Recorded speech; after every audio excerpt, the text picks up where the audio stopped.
Yo, yo, yo, what is up, everybody? Chris here from Big Sports News, back at it again with another video. Today, I'm going to be bringing you guys a super quick preview, I hope, of what to expect going into the Stage 2 major, that, of course, being the Minnesota Rokkr major in Minnesota. I mean, obviously, right?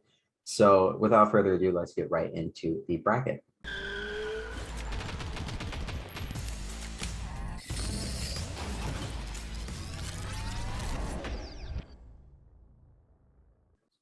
Like I said, I'm working on a new intro, but I've just been really busy with life stuff, so that's why I haven't been uploading consistently. But enough of that, right into the bracket. I wanted to start off with kind of the series that are a little bit more obvious to predict. And I was a little bit more decisive this time. I just feel like with my calls this season, I've been on the ball. So, I'm really ego challenging a lot of these, and I know my stuff this year. Vanguard has actually been pretty orderly, knock on wood, right? So without further ado, I know I've said that like twice now, but let's look at the winner's side of the bracket because that's going to be pretty quick. I feel like these are kind of cut and dry considering some of the things that have happened lately. So looking at our first matchup, I think we will have Optic Texas taking on the Seattle Surge. And I expect this to be a 3-0 for Texas. I mean, they haven't missed a beat since winning the Major 1 at home. They went 5-0 online, and they swept Faze, of course, with Persini as a sub. But Faze played really well, even with Persini literally having 0 reps apart from playing some ranked. When he came in, they played very tight, and Persini definitely impressed. So I don't know what that means for him for the rest of the season, but that's a discussion for another time. Looking at, of course, our next matchup on the schedule, I believe that will be the Ravens taking on the Mutineers. And I'm expecting the Ravens to walk away with this one pretty comfortably with a 3-0. I just don't think the Mutineers have it in the tank right now. I don't think that they are a good enough team to topple the Ravens. Of course, knock on wood again. Yeah, so I think it's 3-0 for the Ravens. I just don't see them being outclassed in any of the 3 game modes unless they make a major slip up. But the one game mode that I will say Florida will likely have somewhat of a chance of taking is the S&D. Their S&D has been looking pretty good. Dave Patty on the sniper and Wake just on the flank, and Sky is just roaming around, Vivid being Vivid. Like, they have a very good fighting chance against a team like London, or really any team in the game. Now, I think in our next matchup, we'll have the Boston Breach taking on the Guerillas. I'm pretty sure that's what it said on the schedule. So looking at this one, I think it's a 3-1 for the Boston Breach. Of course, the LA Guerillas, normally I would have them in a 3-2 loss position, just considering the form that the Breach has been in all season. Well, not all season long, all stage long, excuse me. But with Spark filling in for Gunless, I hope he gets well soon. I think this is going to be a pretty clear 3-0. But I said a 3-1 just to be kind and just to give myself a little bit of breathing room in the bracket. Now looking at, I believe, our last matchup of the day for the winners bracket side, we have Faze taking on the New York Subliners, and I expect this to be a pretty comfortable 3-0 for Faze. They really need to get some momentum going after having such a disappointing performance at Major 1, losing, of course, to Optic Texas both. Additionally, Faze need to rebound from their loss against the Surge earlier in the stage. They won out after that, but, it is really like a hit at their confidence, if you will, and BZ hasn't really been playing like a BZ. So I'm not sure what to expect, but Faze definitely needs this to boost their confidence because I really do expect it to be an Optic Faze final again. And I think London will finish top 3 again. Now, looking at losers bracket on Friday, I'm not sure how the schedule works out because it looks like on the Pick'em website, it's kind of chalked. So I think that our first matchup, we'll see the Seattle Surge taking on our hosts, the Minnesota Rokkr, but that kind of wouldn't make sense because I would expect Rokkr to play last match of the day since they're the hosts and they're playing through the losers bracket. So realistically, this could be the only match of the weekend for them. So I think this is probably the last match of the day. So I will actually start out with the Mutineers versus Legion series. I'm expecting this to be our first upset of the weekend, and I have a few points on why. So I'm thinking the Paris take the series with 3-2 victories, you guys can see on screen. They've been playing amazing hardpoint this stage, and their S&Ds looked really solid. Florida's also been really solid in hardpoint, which is why I expect them to trade hardpoints and S&Ds with the Paris Legion, but I think Legion take the game 5. I also think that Legion will likely take the control, as they've only seemed to get better with more time in the stage. And against a team like Florida, who's really struggled, and I believe is 5-7 in control last I checked, I really favor Paris Legion with the way that they've been making improvements and challenging the best teams, even though their control hasn't really been complete. Their hardpoint and their search has been very, very good. They're on the verge of really putting it together, in my opinion, the Legion, while Florida seems to be on the verge of really imploding. So I think Florida is a safe pick here, but this has an upset written all over it in my mind. So that means our next matchup would be the Los Angeles Guerillas taking on the Ultra. I think it's a 3-1 for the Ultra. They'll likely 3-0 here, but I want some cushion in case they have a shambolic map 1 performance. Their hardpoint has been really, really inconsistent, and they've been losing to teams they realistically should never lose to. I mean, the game has also been getting to a more equal state. I mean, these teams are kind of reaching an equilibrium point where anybody can beat anybody on any given day in any given mode. So that's why I think the Ultra will likely win 3-1 here. Now, our next matchup should see the LA Thieves taking on the New York Subliners. And personally, I expect NYSL to take the S&D or the Control, depending on how the Thieves come out. The Thieves have not really been looking too good in Control, and Control's never really been their game mode this season. So I'm really expecting them to lean on their hardpoint. And the New York Subliners looked a lot better in hardpoint and S&D. But I do think the Thieves, with their personnel, I think they take this one in the hardpoints. But I do recognize that with NYSL winning out after replacing Clay with, of course, Paul X, they have a lot of upset potential, and they've only improved. On the other hand, for LAT, I think they're poised to make another really deep losers bracket run. So that's why I have them taking it 3-2 here. I think this is the beginning of a very, very interesting losers bracket run for the Thieves. And what should be our last matchup of the day on Friday is going to be the Minnesota Rokkr taking on the Seattle Surge, if my scheduling is correct. And I think that honestly, the Surge walk away with the 3-1 here, even though the Minnesota Rokkr are defending home turf. It's just hard to put a lot of confidence in their ability to perform here, because after moving Priestess to a sub attached to a flex, it just feels like they haven't really moved further, right? They haven't progressed forward. Sandy's been playing well, Major's been playing well, and Attach has been absolutely frying. But the problem is they can't get on the same page at the same time. Priest has been playing well here and there, but he's just been, I'll say, bringing them down to a large degree. So I think if the Rokkr can really pull it together here, I do like their chances to take the series, because Seattle has been the epitome of a streaky team.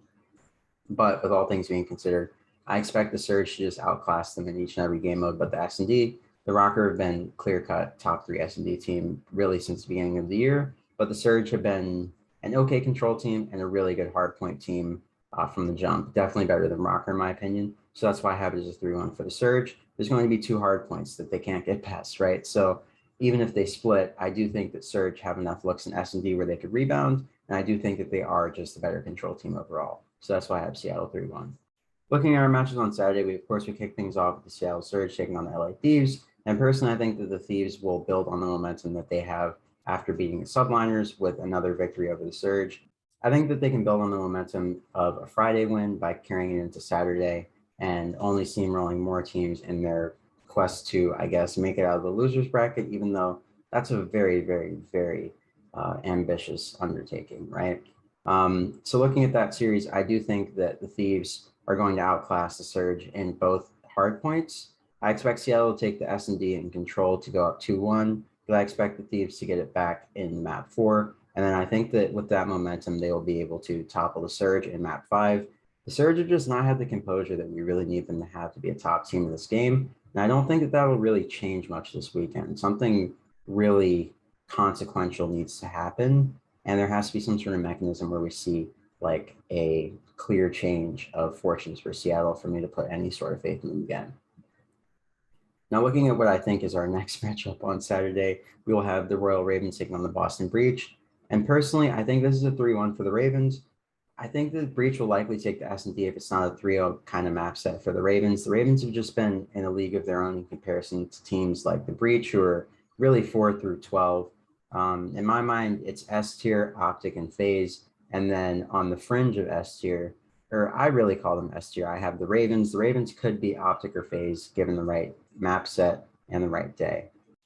So for that reason, I have it as a 3-0 or a 3-1 in favor of the London Royal Ravens. They will also likely be looking to make a really, really strong statement to punch their ticket into the winners bracket finals. Now, up next, that would mean that we have the match we've all been waiting for, the rematch between Optic and Faze. I hope that they get to each other. I really want to see the rematch from the last major. Of course, we saw them in winners round 2. Faze went up 2-0 just to lose to Optic, right? I almost said Optic in 3-2 fashion, which is absolutely heartbreaking to me, right? And really no one else in the community because we're outnumbered by Optic fans. So I don't expect to see lightning strike twice in either direction in the series. I think that regardless, it will be really back and forth. I think that Optic will likely take the opening hard point, Faze will win the S&D, and then Optic will take the control. I expect Faze to win the second hard point and also to win the game 5 S&D. I think the momentum that they carry from a map 4 win would definitely carry them to a victory in the series. And I think that this is where the balance shifts back in Faze's favor. I think that Faze got too cocky the last time they played, and it really started a really odd domino effect that carried throughout the weekend. These weekends at the major are really reliant on momentum, and they weren't able to chain momentum from a win on Saturday into, of course, a strong performance on Sunday. So that would mean that on Saturday at around 8-ish p.m., we would be seeing the Boston Breach taking on the LA Thieves. And this is where I think the Thieves losers bracket runs if they make it this far. I think that honestly, the Cinderella story stops here. The Boston Breach have been a really good team in stage 2. They, of course, bumped themselves all the way up to 4th place in the standings overall. And, they've been rolling. Obviously, the London series was less than encouraging. The first time that they faced one of our top 3 teams, they did lose in really heartbreaking fashion. But I'm not sure if they lost because Nero was not feeling well or because London's just that much better. Personally, I think that London's just that much better. And I think that there is a skill gap between teams that are 4 through 12, like I said before, and the top 3. So for that reason, I do think that the Boston Breach will come out of the series with a 3-2, but I do recognize the fact that the LA Thieves, if they make it this far, then they definitely are in a good position to take the series as well. But as it stands, I just think that the Breach are in better form than the Thieves at the current moment. Boston winning 4 of their 5 matches in stage 2 bodes very well for them if they drop to the losers bracket in round 3 like I expect. I expect these teams to really trade hard points. I'm expecting Breach to drop to control since they're 5 and 10 in the mode overall. But I do expect them to win both S&Ds, which would give them a game 5 victory. So if things go out the way that I think they are, then that would mean that Optic drops to losers round 3, where they will likely face Toronto Ultra, or they could face Paris Legion or Florida Mutineers, depending on if one of these teams make a crazy run. But I don't expect Paris Legion or Florida Mutineers to make a crazy run. Knock on wood again. I mean, I've been wrong before. But all things considered, I think Ultra will make it through. But I do think the Optic walks away with a 3-0 here. Toronto just isn't the same team that they were last year. And for some reason, they just can't pull it together when it matters the most. So that leads me to the next round, which of course would be elimination round 4, where I have the Boston Breach taking on Optic Texas. I think that the Breach will likely get swept or they'll lose in 3-1 fashion. I just think the Optic outclasses them in every mode, and I think the Optic will walk away with it here pretty dominantly. So that means that on the winners bracket side of things, we would see Faze taking on the London Royal Ravens. And I think this is a 3-1 for Faze or a 3-0 depending on the map set. The Ravens are one of the top 3 teams, but I just don't see them breaking out and winning the winners finals. I love the London Royal Ravens, as you guys know, but Faze is just in a league of their own along with Optic. And I think that London is very close, but it's going to take a lot of convincing on my part to see them really toppling Faze or Optic. And of course, in the losers finals, because matchups have always mattered in Call of Duty more than any advanced stats or anything, I do see Optic Texas walking away with a 3-2 victory here. Realistically, I think that the Ravens and Optic will trade in the hard points. London has been one of our better hard point teams. Sorry, I had to get back in focus throughout this entire game. And I think Ravens likely take the first search, and then Optic, of course, since they are 10-1 in control, would likely take the control, which is the swing game in the series, to even it up. And then I think London probably takes the map 4 if they didn't win the first hard point. And then if they won the first hard point in the second, to the first S&D, that would be a 3-1 victory, right? But I just don't see that happening against Optic Texas. I think Optic likely take the opening hard point. London rebound with the map 2 win, because usually if they lose map 1, they win map 2. And then Optic takes map 3, London takes map 4. We go to a game 5, of course, for all the marbles. Then Optic clutch up where they need to most. With Illy, Dashy, Scump, and Shotzi, I just don't see them really getting toppled in a game 5 since they're so in sync now and they're just really on top of the world. So realistically, I have London bowing out in 3rd place here. I think that's pretty respectful to them. They've been clear-cut best team in really the A tier, right, in the 3rd through 12th bracket. So I think that they will likely repeat and get 3rd place. They could, of course, play up this weekend, play out of their minds, smoke Faze in the winners finals and get to the grand finals, but I don't see that happening. I think that these teams that are a little bit better coached will just win in the end. So that leads me to the grand finals, where I see Faze toppling Optic in a 5-3 fashion.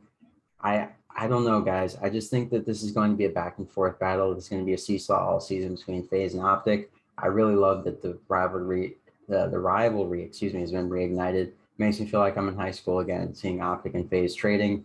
But this time around, Optic is actually winning on land. So It's really interesting. It's going to be a great weekend, and I hope you guys enjoy this video. I hope you enjoy all the COD that we have coming tomorrow. I hope you have a great morning, noon, or night, wherever you may be on this beautiful planet. I will catch you guys on the next video. Don't forget to like, comment, and subscribe, and be sure to go back and watch, of course, the report card video, the tier list video, and the upcoming video where I do a hybrid of report card and tier list, just kind of an update, because some things haven't changed and others have.